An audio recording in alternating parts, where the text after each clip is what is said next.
ready? Here we go. What to do with Mackenzie Shirilla? Michael Jafar's watching along. He's in Michigan. This is taking place in Ohio. What do you think should be done here? Of course, the victim families want consecutive sentences. They want her to be eligible for parole after 30 years rather than 15. Your thoughts? You know, I'm proud of that attorney. I actually have an office in Cuyahoga County. I know who that person is. He's a good attorney. I think the best and most emotional defense of the defendant at this point, because we're in the sentencing phase, was her mom. Her mom actually explained what was behind the TikTok, because before her mom came up, I, pretty sure like anybody else, was offended by the TikTok posts.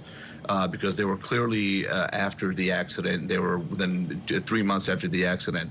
So I was shocked, you know, that I thought to myself, well, she has had no remorse.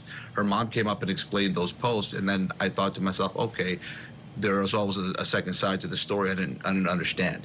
And then her attorney talking about the possibility of recidivism and that it's low with his client, that also swayed me, because at the end of the day, you're supposed to correct someone's behavior.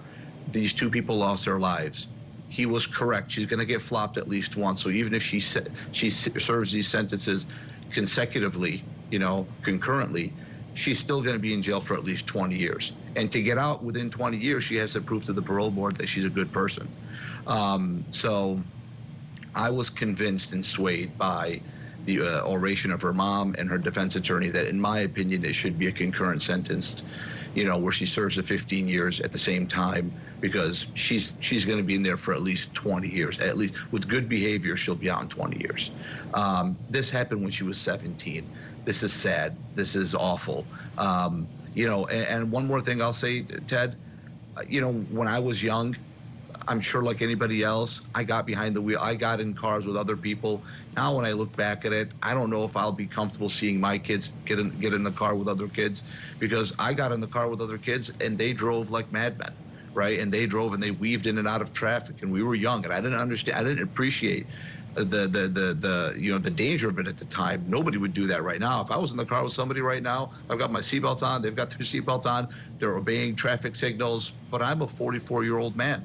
When I was 17, my friends were 17, we were weaving in and out of traffic. I still don't know how we're alive. We're just lucky. That doesn't mean that she drove into a brick wall at 100 miles an hour. I was never involved in that, obviously, but I know people who were, you know, and they survived. Kids do dumb things. She did a really dumb thing and people died. I've been swayed by these two people, by the mom of the defense attorney, that she should serve these sentences concurrently.